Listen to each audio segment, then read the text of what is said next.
Okay, we're recording. All right, 8:03, we'll call the meeting of the New Canaan Police Department Building Committee to order on May 23rd. We have a quorum, as I can see. Welcome all, and we'll take roll the minutes will reflect who's here, but looks like a lot of people. Were there any comments from the public, Joe? No public comments. Okay. Approval of the minutes. Joe, you said you had one or two. Yeah, so I had a couple comments. Tom Turrentine gave me a detailed list of just a few things. They weren't anything that changed the intent of the document. It was just more grammar. And then I missed moving the ex officio members, the police chief, deputy chief, and also Joe up into the attendees list. All right. Any other comments on the minutes? Motion to approve them? As I move it. Tom, second. Paul Tully, all in favor? Aye. Aye. All right. Thank you. Okay, moving on to item 4, general business and updates. First question in that regard, were there any, for Scott and the Turner Gang, were there any comments from our construction neighbors? Is there anything the building committee needs to know in that regard? Scott, I'll defer to you, but I think all's good in the neighborhood.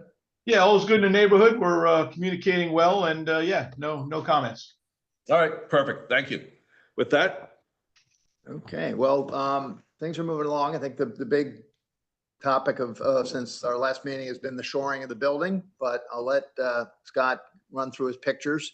And shoring's pretty cool when it's almost behind us, which is great. All right, yeah, so we've got, so I guess normally what I'll try to do there, let Larry get the pictures up here. Hold on. We're sharing the screen. There we go. All right, so so what you're looking at here, this is the outside of the building. Obviously, you can see here now, we've been getting some good progress. All windows are in. There's 2 windows that we don't have in, the one to the left and the one where the chute comes out. Those will be coming in. The chute we're going to leave up for a little bit longer. And then at that point, we'll close up those last 2 windows there. There's the one window right in the middle. Again, there's a windowsill that's getting fabricated, so that'll come out. But if you can see also up top at the dormer, at the eaves, both the south and north side, we've done all the blocking up there. We're continuing the blocking around the front and cleaning up the front portico area. Some reinforcing, some dilapidated parts and pieces. And then again, also to the north side, as we're beginning to start that corner up on the north side and bring ourselves around. Waterproofing is progressing on the lower level. So we're in good shape there as we start to take out some of the old utilities and prepare for some of the new utilities. There's going to be a little bit of back and forth in that area, but certainly we'll be continuing there.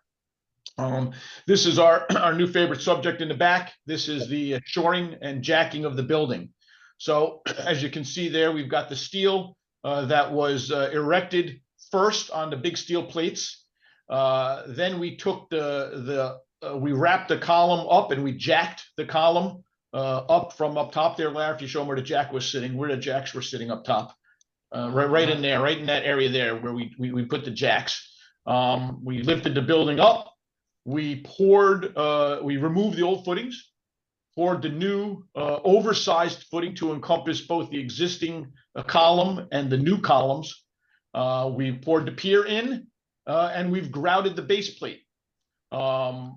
So we are in a process right now. Today we should be getting a laboratory concrete break for the lower footing to confirm that we've reached proper strength. We're going to get the pier strength break is going to come on Friday, tomorrow. And we should be getting the back on the non-shrink grout today as well. So today we'll have a good picture where we are with the curing time on that concrete. And once we get that done, we'll probably wait until Tuesday. We really don't want to perform any major works over a long weekend. So Tuesday we'll probably come in, confirm that we have all the proper stuff and begin the process of preparing to drop the building or remove the shoring. The building's going to move. It's going to move a hair. It shouldn't move any, but it'll sit back down on those new columns and piers. and we'll be back in working order. That'll allow us to begin the process of taking out the rest of the footings. And Not- just to interrupt for a quick second, speaking for our interns that are in the room, if this doesn't make me want to be a civil engineer, nothing does. This is Yeah, along the way, we did have the two interns were out here yesterday, so we walked through the whole building there. So it was nice seeing them, and it was great seeing the young kids get involved. So that was promising. Thank you.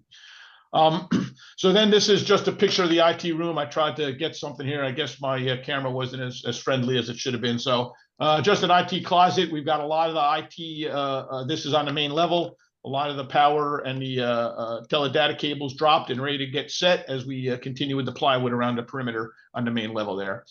We're looking up here. This is the chief's office. As you can see, we've got us painted. Above ceiling is in good shape. We're just ready to start setting the cassettes for the AC for the heating and cooling system. That's going to start happening overhead. So we're getting ready to start the ceilings next week, end of next week, and continue on our works up there, beginning for the finishes trades. Jumping back out, we're jumping a little bit backwards here, but jumping back out in the back. We've got that is the oil separator that you see right there down in the middle. That was a big hit, getting the oil separator set, get the drain lines to the oil separator from the Sallyport area. And if you can kind of zoom in there a little bit, Larry, you can kind of see all the radiant heating tubing that is going in there now as we speak. So the radiant tubing, we're looking to finish that up end of the day tomorrow. So that we can prepare for a concrete pour on next Wednesday. So we got a lot of good things going on outside. This has been the main focus of the project, of where we are.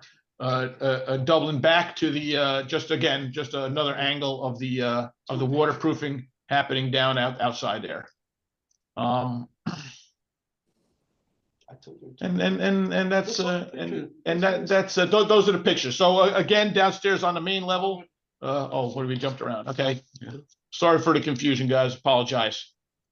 This is the boiler room area where we have the electrical conduits have stubbed out. That is the opposite side of the west side of the building. So this is the northwest corner where the electrical conduits are coming out and going to lead to the new service at the transformer. They're also going to communicate and get out to the transformer. The generator on the north side. So most of our work is happening now outside as we get the concrete and footings done. Mechanical systems above ceiling on the upper level. Main level is sheetrock and taping, a little bit of painting. And the lower level, we're looking to hopefully remove the shoring for the fitness room and get that done, removed next week as we let everything, again, let all the grout and the concrete cure that we've installed there. So we're in good shape, got a lot of good things going on. We're just working to get the schedule back in order so we can understand the impact of the shoring for the steel, and we'll get that out sometime next week. Thank you, Scott. Before we get to questions on the shore, and I had a question on the boiler room. Sure. Because those of us that are, don't necessarily know what we're looking at, but have been touring this building for the last few years, when you went through the boiler room, it was kind of a little scary in that you saw a lot of water damage. You saw a lot of things that you wouldn't necessarily want to see in a building that the public owned. Right. And now that we've been able to strip it away, bang out a few things, is there anything here that concerns you at all in any way? No, not at all. We the only thing that we had challenge with was the remediation of the impacted soil that we've since removed. That's like that little pit area right there. But no, other than that, everything looks good. We took out basically the systems came out. That's the sprinkler system that you're looking at there. A lot of that gets replaced and rerouted. Up top, you're going to see the where the fire service line comes in overhead. That's going to be rerouted, and that's going to go out to the front of the building for a new fire hose connection. But no surprises, nothing that I would raise my hand on. we talk about the wall, you know. take a look Yeah. at it, but that's not- Yeah, no, well, we're almost preparing to get, we got some underground going in there, and then we're gonna start with getting ready for the slab.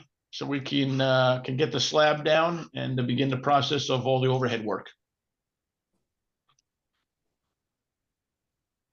Hey, Bill, I have a quick question. Go ahead. Go ahead, sorry. Hey, Scott, I'm sorry for the ignorance. What's an oil separator? I mean, I know technically No. what it separates oil, but what's the purpose of having Yeah. that there? So what happens is the vehicles will be driving into the Sally Port and the garage next door. And if there's oils and lubricants dripping off of the car at that time, you don't want those getting washed down into the sanitary system. So Right. you have this apparatus, which is an oil water separator, which flows. It's a baffled system where the water would flow through there. The oil would float to the top, and the Got it. water would pass by in the bottom of that area, so that you can then at the service time you can suck and vacate the oil that rises to the top, allowing the clean water, if you will, to pass through it, so as to not disrupt put the contaminants in the sanitary system. I just wasn't aware that oil dripping was still an issue with these cars, but I guess it is. You with know, you have trucks. lubricants, things happen. It's road tar that gets on the tar from other vehicles and the such. So it's a process that's required. Thank Tom, you. there's one in the EMS driveway also. Yeah, okay. I figured it's standard in commercial buildings that have vehicles going through them, right? Or garage, commercial Yeah, garage. they have, Yeah. yes, they're standard in whether they're buildings, parking garages, parking lots, wherever you have a large, a large quantity of cars are passing in and out. You want to capture that oil or grease or fluids or liquids or whatever there is. Got it. Thank you. Other questions about the fittings? Good. Any other questions for Scott? Before we get to the Yeah, numbers? quick question for me, just sorry. Are you basically done with the south side of the building in terms of temporarily blocking the driveway and stuff? Is that sort of finished So- and done? We have we have a few more items that we're working to coordinate out there with the timing. Today, the weather happens to be turning on us a little bit, but we have one louver, high louver that we're removing today. We've been coordinating back and forth with Alec on that and their team. So we're doing that today. And then the next thing we're going to be coordinating is wrapping the footing drains and the storm drain around the building to get back down to the east side of the building. So there's going to be two or probably three more We paved too. disruptions, and then the final pave at the end. But the disruptions will come. I'm starting to work those out with our trade contractors to minimize the impact, as well as with Alec to allow him to understand how we're going to be in there and what the disruption is going to be. Yeah, just for the committee's benefit, I talked to Alec Tuesday night. They're very happy with the way this has been going. They've had no problems. And in fact, they now say that you guys can move that aerial platform you use. You can move that in 1 minute, apparently. Yes. When they need to get out of the driveway, you can actually get that out of the way. And by the time they get the garage doors open and the thing turned around, you're out of the way, which is great. So Yeah. kudos to you guys. No, I appreciate that. We have a good system with our trade partners out here, and it's a spotter, and we hear the bell, see the whistle, we stop, drop, and roll, and everything seems to be going good. So I appreciate the feedback. Thank you. Yeah, Yep. and kudos to the EMTs for all their patience and the way they've been flexible through the whole process. I mean, let's face it, if the Turner and people and the EMTs were having some coordination issues, that would have been a bad thing for the town. And we're very, very happy that that has not been the case. That's Agreed. That's patience with a C, not a T, right? Yes, yes. Sorry. Okay, I guess, jump into the numbers. Like people at home or whatever, I think this was sent out yesterday, so you can follow along on your computer screen. I'm gonna go top to bottom, just hitting the yellow items. So the first one being, line 11. This is just an item that's gone from the approximate column to the pending. Larry's gotten the firmed up numbers. It was previously at $6,000. And this is just an ASI that was issued that changed the thickness of the insulation on a section of the roof. Minimal impact of 2277. This will then go in for approval, and then it'll move to the right when that happens, which is what's happened on the next few.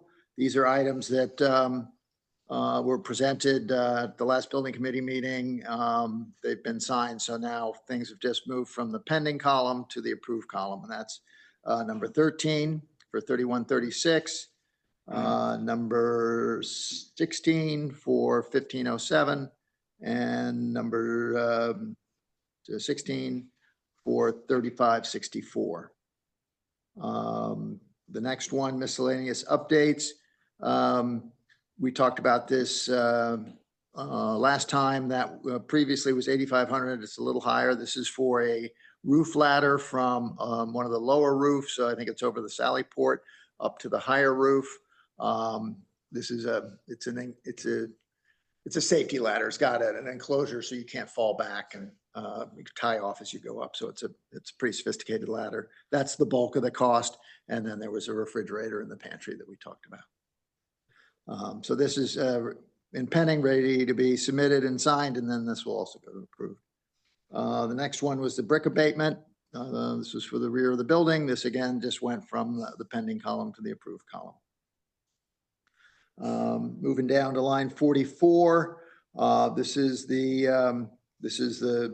shoring of the building, which we discussed at the last meeting, and this is just again moved from pending to approved for 93 to 236.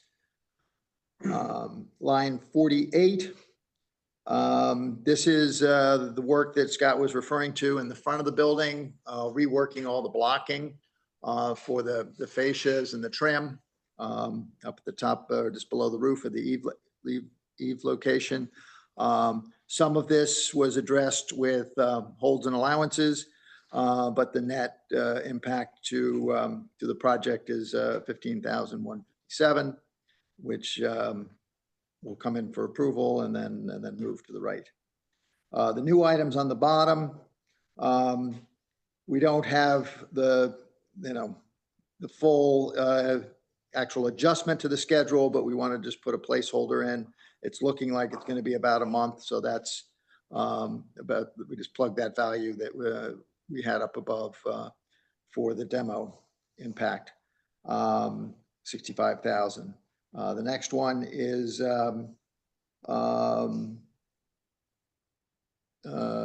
this next one has to do with the windows. The big change here from the last meeting, that's the 114,000.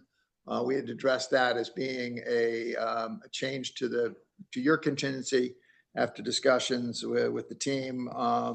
We're taking that out of our contingency because I guess had we done a thorough analysis of the glass at the buy time, it would have surfaced then. So we'll take that out of our contingency. And the next one, this is just removing some lead paint on the ceiling down in the old locker rooms.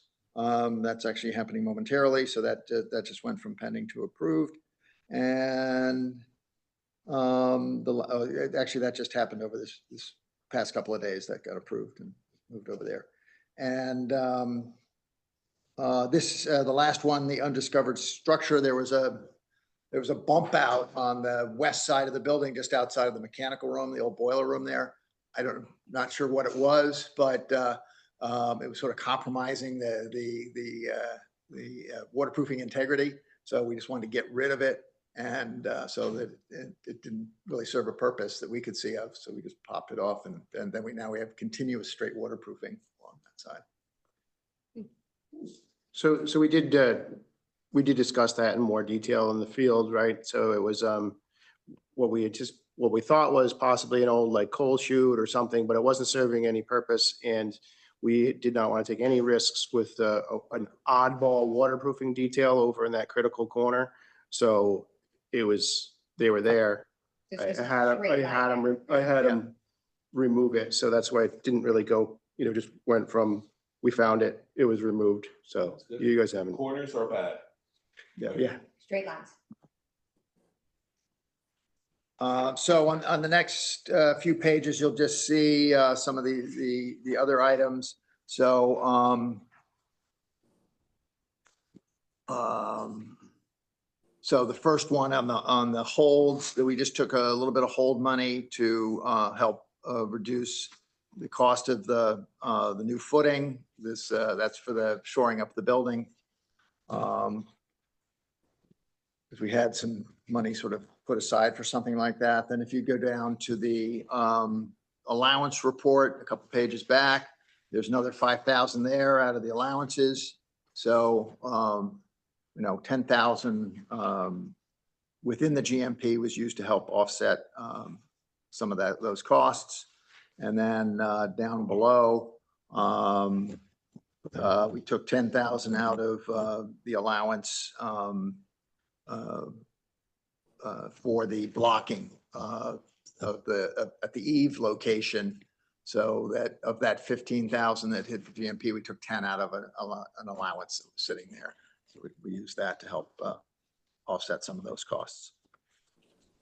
And then the last page is the contingency, just showing of our contingency, the resolution of the window sash replacement, the 114,000 coming out of our.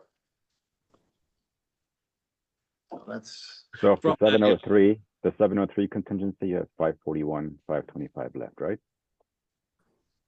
To repeat that. Could you repeat that? Off the 703 contingency, you now have 541 left? That's correct. 552, there's some money that we took out earlier, 36,500. Okay. And so the 703 was that the Turner 703 contingency? was or the or original owner? value. We've earmarked 161. So yes, 541 is the balance remaining in our contingency. Insurance, yeah. Yeah, and then the owner's contingency is a different bucket altogether. Right, and how much is left there? Yeah, how much is there? Gene will have to speak to that. Yeah. Yeah, the owner's contingency is running about 1.2 million right now. That's left. Hang on a minute, the screen's just blanked out. Here we go. We have 1,220,000 roughly. Left over. Correct. Okay, thank you. In addition, Nick, there was some hold money that was set aside. They allocated into this, which is neither a contingency, it's not a contingency, but of money they expected to spend that didn't have a specific tag on it. Okay, Yeah, it's within our GMP value. thank you. Questions for Ty? Can I ask a dumb question? There are no dumb questions. So given where we in terms of potential other, I mean, it's like when you do an old building, it's the uncovering, it's, shoring up. So are we do we feel comfortable that we're far along in terms of surprises that, Well, that you never know, yeah, I but don't know if you participated in the last meeting. I but did not. I think the big issue that's hanging out there right now still is the coordination of the mechanical, electrical, plumbing routing through the lower level. okay, We had a meeting out with the structural engineer, and he doesn't want us interrupting some of the brick that's sort of commingled with the Mhm. joist Mhm. where we were originally hoping to go. So we may have to now reroute and go under the footings that are supporting the load-bearing walls and the corridors. So that's like a drilling wrinkle. underneath it? Yeah. Ouch. So that's a wrinkle that we're addressing right now, and that's So from a structural standpoint, going down is better than going through. And was that the structural engineer deciding to go in that direction, was that partly because of once the walls were knocked down and he could see that's the direction he wanted to go, or is it just a cleaner design through and through? Yeah, he didn't want to compromise that structure. It had been with previous renovations, and I think the intent is to restore those areas now that those lines are removed. So we originally thought we were going to do it the way we have in the past. This structural engineer says, no, we could do better. It may cost some money and some time, but in the long run, the people of New Canaan will be happy that their 100-year-old building that we hope to renovate for the next 100 years, this isn't what's going to cause a problem. Exactly. Is that fair? Yeah. And the delta? We don't know because we don't know the path just yet. Brian, is Brian on the line? Yeah. Do you have any more color on that from the structural engineer? Because I feel like that there was a way to get through that wall, and we want to still challenge him to come up with the details to get through that particular wall. Well, once we figure out the best route, there will be some lines that we're going to probably recommend going through the wall. And he wants to come down and look at that on a case by case basis. He's made a blanket statement that we should not go through the bond beam, which is at the top of the wall. If we don't go through the bond beam and we have to go under the bond beam, then the piping becomes too low in the corridors. So we either have to go completely under, or we have to be very specific as to where we want to go through. So we're still working out the paths of all of these systems. It is an unforeseen. It's something that we weren't anticipating because of past renovation practices. But we've been enlightened that those practices were not in the best interest of the building.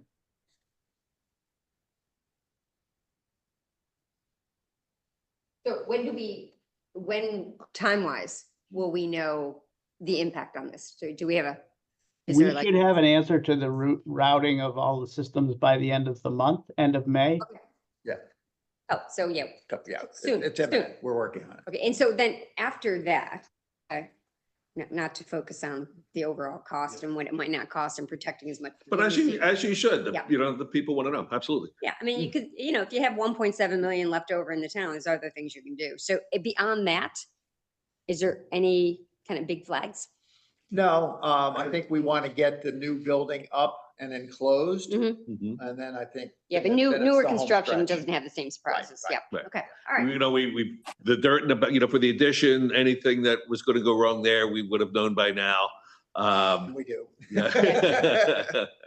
So those things have sort of been dealt with. I guess,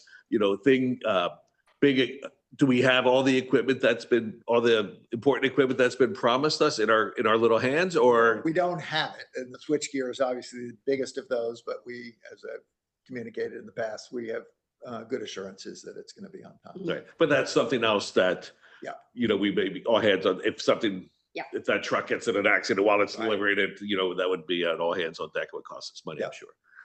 And I've lived that dream. Yeah. So like mid next.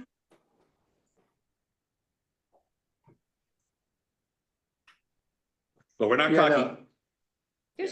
There's a reason you're building contingencies, Mhm, but there's yes. also a reason you try not to spend them, right? Yeah, So- no, Okay, I absolutely. think we're comfortable where we are with the progress in construction versus the spend of contingency. Mhm. So I think we're all fairly comfortable with that.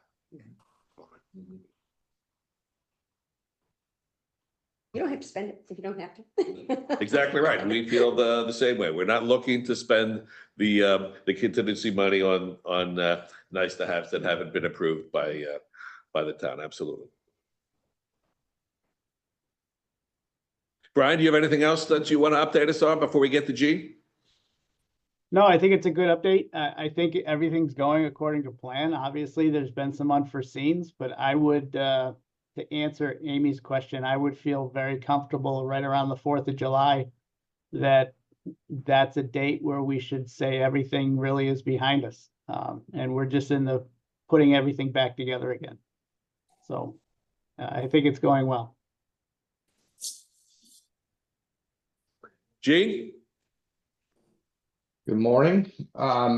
So basically, the only update was just to update on the soft cost contingency. And, you know, it's a moving target as money gets allocated. So we're, as I mentioned earlier, we're about 1,222,000 of owner's contingency remaining. And we really track the reports that Turner brings out to really do the additions and subtractions based on what buckets they really should fall under. And now that we settled on the window replacement, and we've included the additional uncovered, you know, structural items. So I think it's as up to date as it can be. So as of now, we're pretty comfortable with that hold. And unless there's any really more unforeseen conditions, it shouldn't be drawn down too much more than that. As far as the other soft cost items that we track, again, they're really trending well. We haven't really, you know, we're monitoring the spend on the materials testing. We're monitoring the spend on the special inspections and on the commissioning agent and other soft cost items like that are kind of like monthly reoccurring cost as we go through construction. So all that seems to be falling within our budget as well. Looks pretty good. Questions for Gene? I know at our last meeting, Nick had some comments, questions about the numbers, the way he wanted to see them. Have those been addressed, or are we working on that still? Yeah, I'll defer to Gene on that one. I know that Which Gene one is that? we're gonna work together about the Earned new value. report, the earned value report. Oh, yeah. Yeah, we can generate that, but it's gonna be at the end of each month. Yeah. Yeah, at so the it's end of the gonna be- month, right. Go ahead, Ty. Yeah, we'll just measure the percent complete to the percent of time and fact that. But as I said, I think last time the percent of work was a little bit behind the percent of time, but we're about at the cross section where that's going to go the other direction. Good. Thank you. Thank you for doing that. Yeah, and we put in a couple of the items also that were suggested. I think the only one that I have left, I think Ty is gonna report the percent time, percent cost spent to date. I'm trying to incorporate that into my graph analysis as well. I think I'm just gonna get rid of I'm just gonna get rid of the contingency line item spend, since that seems to be relatively unimportant. From the standpoint of tracking it on a graph.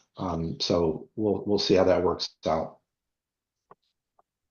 So we'll see it at the next meeting in the monthly report. By the way, speaking. Yeah, and in the first of the month report, we'll have most of those on there, if not all. Speaking of the next meeting, my calendar shows that. Say that again?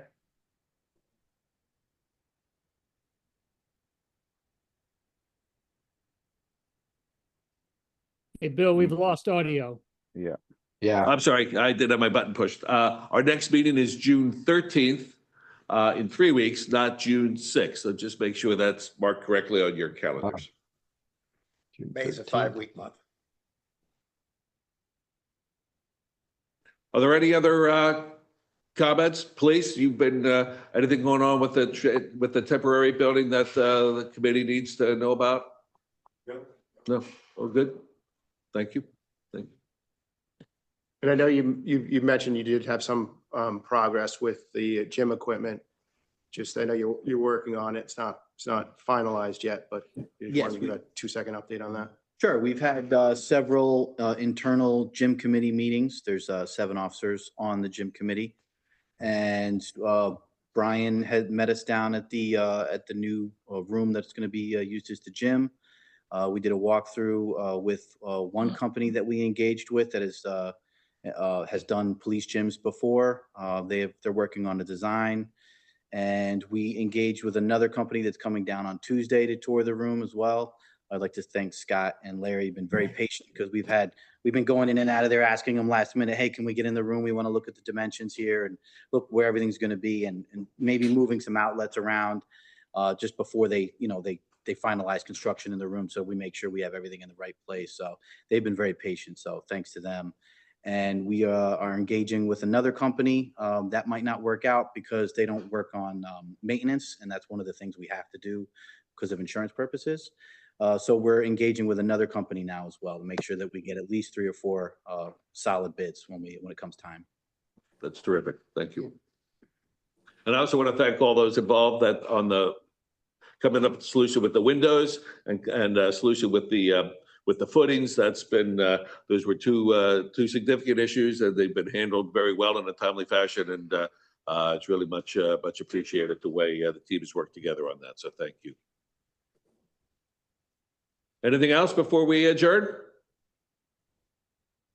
No. Joe, do you want me to run that BIM model to show the committee? Yeah, I'd like to see it. So I had asked Larry to show just kind of a quick flyby of the building to kind of get, everyone up to speed of what all the work that they have done to get the ceilings, to keep the ceilings high and get all that mechanical, electrical, plumbing above the ceiling and routed through the building. So I think it was a great, it's done behind the scenes that no one sees. So I just asked Larry to do like a 2-minute flyby of the building. Yeah, technologically, this is a big transition in our industry. We used to do everything in 2 dimensions. In the past 5 years or so, almost everything is migrated to 3-dimensional, starting with Brian and his team, and then through to us and the subcontractors. It's really effective. And it's important for the people to see that, the buck they're getting for the $29 million.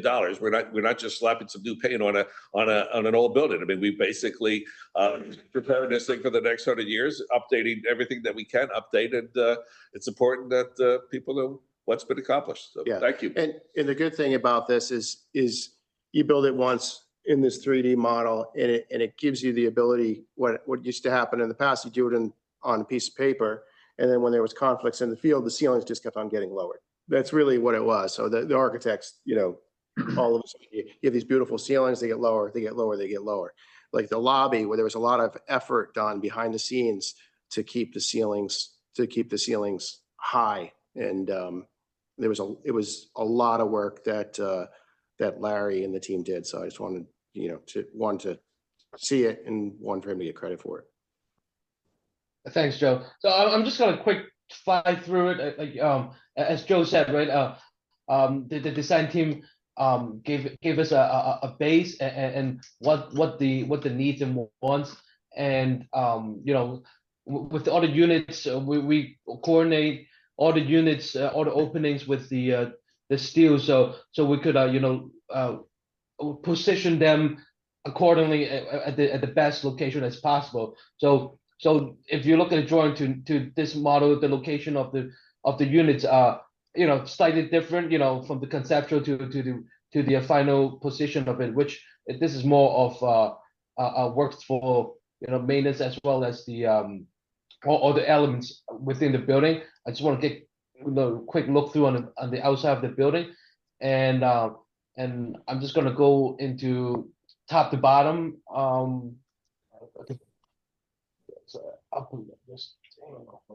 Sorry, my eyes and the eye checked.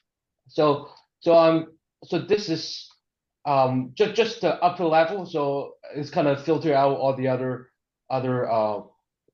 stuff. So when we go down to this, might be a little slow because it's pretty big file, and let me this might be oops.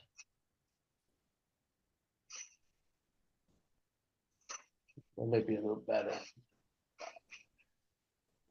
So everything is plotted as his actual size. Yeah. And then different colors for different systems. I'll try to.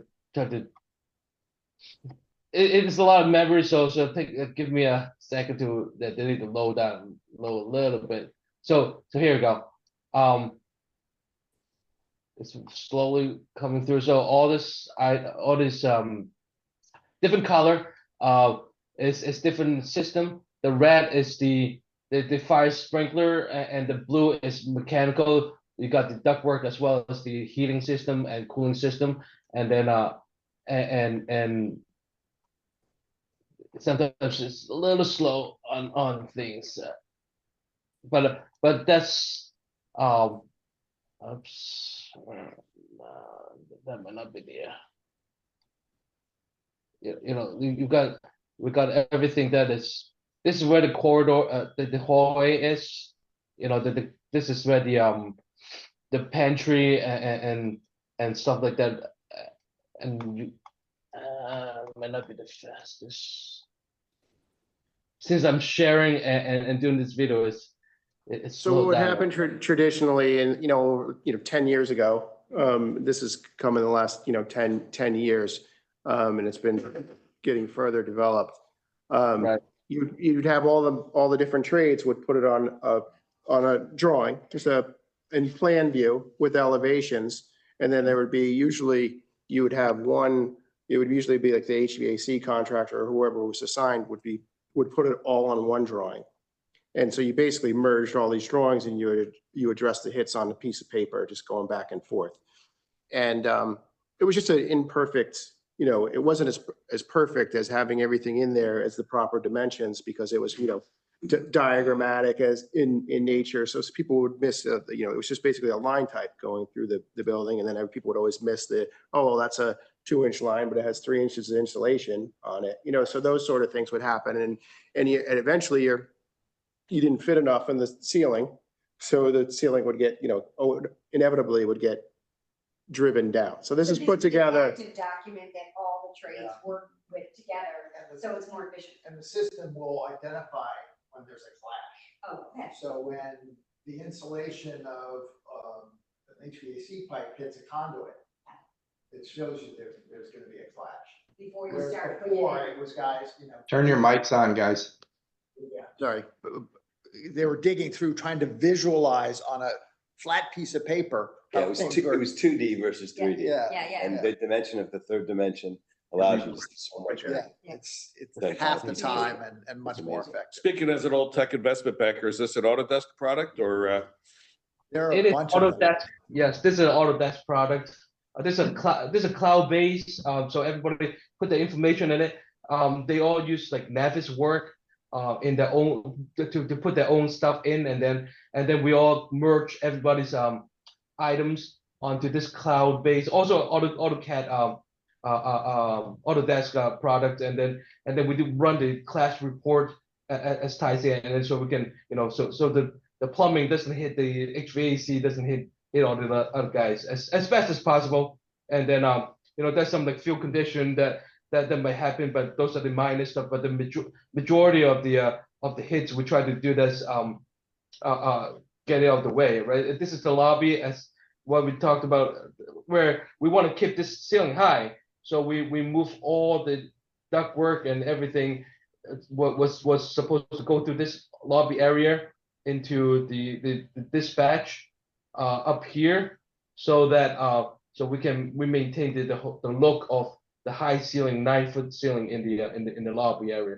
So right now we have all the ductwork, everything going through here, and it worked out nice. Zoom out. Smartest people in Sausalito when they weren't high as a kite, or maybe because they were high as a kite. Outside. Earlier. Excellent. Well, thank you very much. Yeah, thank you.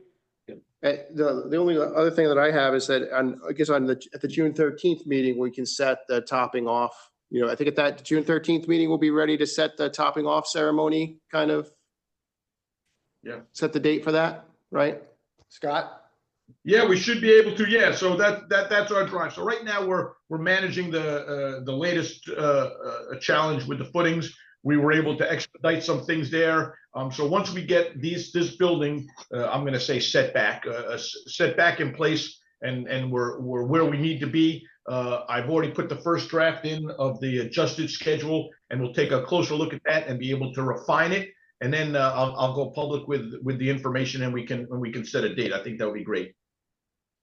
Perfect. So that's just going to be basically a beam that'll be painted, and everyone can go and sign it. And the day it's lifted, we'll let everyone know the day it's lifted, but if you can't be there on that day, you always come down and sign the beam. If I leave any room left after the big. And I think the big building CO. committee agrees that Amy is always a member of this committee. Yes. They can. So we should talk about the invite all the people that want to attend. Yeah. Anything else before we adjourn? Thank you, guys. Really much appreciated. Thank you. Appreciate everybody's time and a day of remembrance on Monday for all of our fallen heroes and soldiers. Thank you, Scott. Absolutely. Thank you. Amen. All right. All right, be well. Close the meeting? Bye-bye. All right. Thank you.